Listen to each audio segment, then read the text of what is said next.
ओम शांति। Welcome to meditation lamp. आपके अपने चैनल पर आपका स्वागत है, जहाँ पर आपको परमात्मा शिव सुप्रीम फादर के ज्ञान से जुड़ी हुई आत्मा की उन्नति और खुशी, उमंग, उत्साह से जुड़ी हुई वाणियाँ प्राप्त होती हैं। आपको वो सारा कंटेंट मिलता है जिसके लिए आप चैनल को सब्सक्राइब कर सकते हो।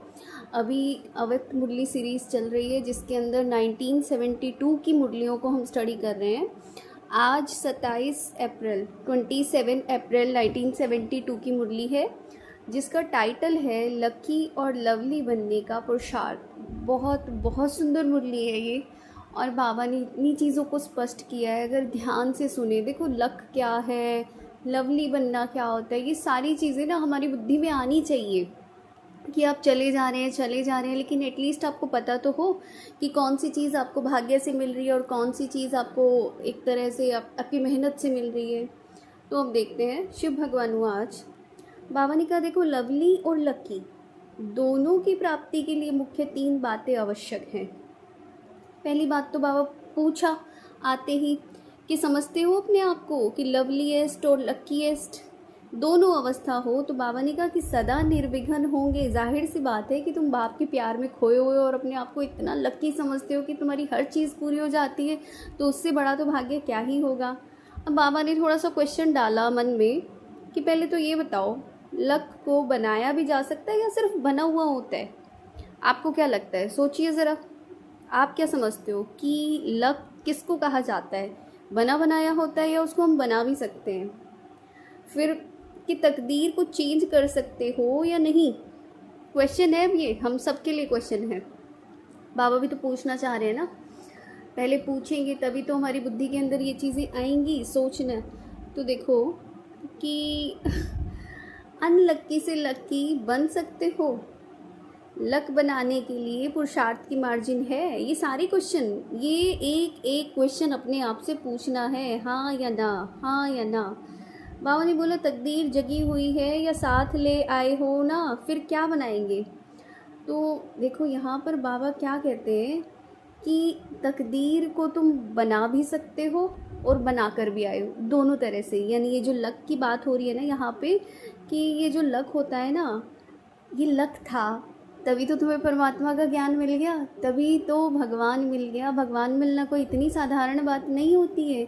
न जाने कितने जन्मों का पुण्य तुम्हारा इकट्ठा हुआ होगा और तब जाके वो इतना बड़ा भाग्य बना कि उस दिन उस घड़ी परमात्मा से मिलना हो गया। उसके बाद भी लकी बनने का मार्जिन होता है, बिल्कुल होता है, बाप के साथ से। तो बाबा ने कहा कि कभी भी अंदर से ये संकल्प आता है कि मेरी तकदीर में तो ये देखने में नहीं आता कि भाई इतना पुरुषार्थ कर रहा हूँ और पता नहीं हो नहीं रहा है, पता नहीं क्या होगा। देखो, सबसे पहले ये बात समझो कि अगर कोई चीज़ में सक्सेस नहीं मिलती है, सफलता नहीं मिलती है, अपनी रीति से पुरुषार्थ किया फिर भी सफलता नहीं मिलती, तो फिर क्या कहते हो? मतलब अपने तरीके से करके देख लिया तो बोलते हैं ना कि ड्रामा में ना ऐसा ही है, ड्रामा में तो ऐसा ही है। तो बाबा ने बोला कि जो ये ड्रामा का बना हुआ लक ही ले आए हो ना, ड्रामा ने ही तो बनाया है ये लक। तो बाबा ने कहा पुरुषार्थी को कभी भी ये नहीं समझना चाहिए कि मेरे पुरुषार्थ करने के बाद कोई असफलता भी हो सकती है। यानी आप कोई भी चीज़ के ऊपर लग के काम कर रहे हो, मेहनत कर रहे हो, संकल्प कर रहे हो अच्छे और अपने आप को पॉजिटिव हाई फ्रिक्वेंसी में बना रखा है, अच्छे वाइब्रेशन सेंड कर रहे हो, उसके लिए लिख रहे हो, मेहनत कर रहे हो, सब कुछ कर रहे हो, तो कहाँ से आपकी बुद्धि में ये वाली चीज़ आ जाती है कि असफलता हो सकती है? और यही वाली बात बाबा कह रहे हैं। अभी यहाँ पे पता है, ये गुप्त रूप में ना छिपा हुआ है, छिपी हुई है एक बात। यहाँ पर हम बोल सकते हैं निश्चय। आपको निश्चय ही नहीं है अपने आप पर या फिर अपने पुरुषार्थ के ऊपर, और यहाँ से निश्चय को भी हटा दो। आपको क्या लगता है, मतलब कुछ एक्टिविटीज़ कह लो या कर्म कह लो, कर्म का सिद्धांत क्या कहता है बताओ ज़रा? कि आपने कर्म किया तो फल मिलना निश्चित है, तय है। उस कमान से तीर निकल गया, अब उसका कुछ नहीं हो सकता, वो लौट कर आना किसी न किसी रूप में तय है, अब निकल चुका है। तो जैसे इस आत्मा के द्वारा अगर कोई कर्म हो गया तो उसका फल मिलना तय है। तो आपको क्या लगता है, जो ये आप पुरुषार्थ कर रहे हो, जो आपने यहाँ से इस ब्रह्मांड के अंदर वो संकल्प, वो वाइब्रेशन भेज दिए किसी भी रूप में, तो क्या वो आपके पास लौट कर नहीं आएंगे? ये सोचना ही गलत हो जाता है हमारा कि पुरुषार्थ जो किया ना बाबा ने कहा कि पुरुषार्थ जो किया किसी भी चीज़ के लिए वो कभी भी व्यर्थ नहीं जा सकता। बाबा ने कहा अगर सही प्रकार से किया है तो सफलता अब नहीं तो कब मिलनी ज़रूर है।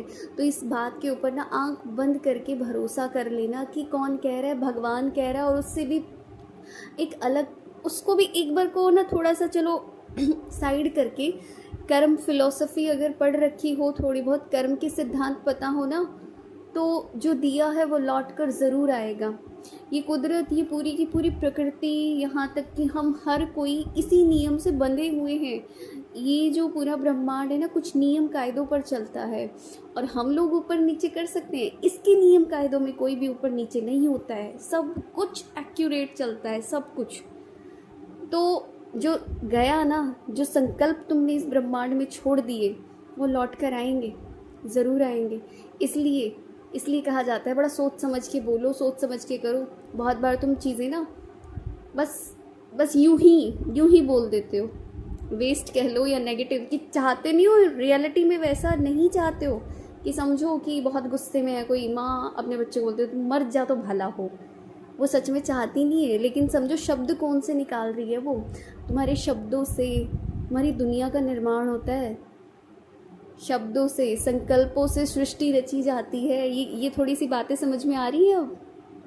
इसीलिए कहा गया है कि जो चीज़ें होंगी वो वापस ज़रूर आएंगी, वो व्यर्थ नहीं जा सकती। तो उस चीज़ के लिए निश्चिंत हो जाओ, बिल्कुल निश्चिंत हो जाओ। जितना कर रहे हो, जो कर रहे हो, मिल जाएगा। आज नहीं तो कल, कल नहीं तो परसों, मिलेगा ज़रूर।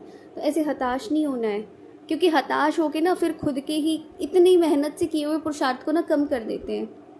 ठीक है, तो अब ये क्या है, अगर मान लो ऊपर ऊपर से तुम्हें देखने में लग भी रहा है ना कि असफलता हो रही है, सक्सेस नहीं मिल रही है, तो ये पुरुषार्थ के फाउंडेशन को पक्का करने का एक साधन है। जैसे देखो क्या होता है, कोई भी चीज़ को मजबूत करना होता है तो उसके फाउंडेशन को ठोका जाता है, उसको ठोक ठोक के पक्का किया जाता है। कभी कभी ऐसी चीज़ें देखी हो कि मतलब नींव भरते हुए या फर्श बनते हुए ना, बड़ा उसको खूब अच्छे से ठोक पीट के एक तरीके से पक्का किया जाता है। तो आप क्या समझो, अगर कोई असफलता बाहर से आपको दिखाई दे रही है, वो बाकी वो असफलता नहीं है। बाबा कहते हैं ऐसे नहीं समझना, ये तो तुम्हें पक्का बनाने के लिए आई है। और सचमुच ये समझो ज़रा कि जो परिस्थितियाँ आई हैं आज तक भी जीवन में, जब कुछ भी एक तरीके से आत्मा के जीवन में आया है ना, वो उसको आगे ही बढ़ा कर गया है। पीछे मैं नहीं जानती किनके कैसे क्या अनुभव होंगे, लेकिन कायदे से ना ढंग से सोच के देखना कि जो भी परिस्थिति आपके जीवन में आई है ना, अब आप एक क्लास पार करके दूसरी क्लास में पहुंच गए, उससे कहीं ना कहीं अपने आप को ना ऊपर ही पाओगे अगर सही ढंग से, वही बात हो गई ना, सही तरीके से अगर आप चलते आ रहे हो, पुरुषार्थ करते आ रहे हो। और उनकी बात नहीं हो रही कि जो कुछ आया और वो तो और ही ज़्यादा गर्त में गिर गए, उसके बाद छोड़ दिए, नहीं, उनकी बात नहीं हो रही है। यहाँ पर बात उनकी हो रही है जिन आत्माओं ने हार नहीं मानी, जिन आत्माओं ने पुरुषार्थ को लगातार बनाए रखा, चाहे कुछ भी हो गया। तो वो आत्माएं पाएंगी कि वो पहले से और ज़्यादा बेहतर बन के, और ज़्यादा खिल के, और ज़्यादा बुद्धिमान बन के, उनकी जीवन और ज़्यादा सुंदर बन के निकल के आती है इन सब चीज़ों से। तो ये तुम्हें खुद सोच के देखो, ये परिस्थितियाँ तुम्हें पीछे खींचने आ रही है या आगे बढ़ाने आ रही है? बताओ ज़रा। आगे बढ़ा रही है तुम्हें। उल्टा हम लोग आगे नहीं बढ़ना चाहते, हम लोग एक जगह आके स्टक हो जाते हैं। हमें लगता है पता नहीं कि बस थोड़ा सा कंफर्ट जोन में आए, थोड़ा सा आराम मिला और वही आत्मा रुक गई। और ये पीछे से परिस्थितियाँ आती हैं तुम्हें फ्री में धक्का मारने के लिए कि चलो आगे बढ़ो, उठो, तुम्हें तो बहुत पुरुषार्थ करना है, तुम्हें तो मेहनत करनी है, तुम्हें तो ये करना है, तुम्हें तो वो करना है, तुम्हें तो बाप का नाम रोशन करना है। क्यों रुक गए? देखो कितनी वंडरफुल बात है। बताओ, होता है दुनिया में ऐसा कि आपको परिस्थितियाँ धक्का मार के आगे बढ़ा रही है? दुनिया में भी होता है वैसे। ठीक है, नेक्स्ट पॉइंट है केयरफुल की निशानी क्या है? चीयरफुल, ध्यान।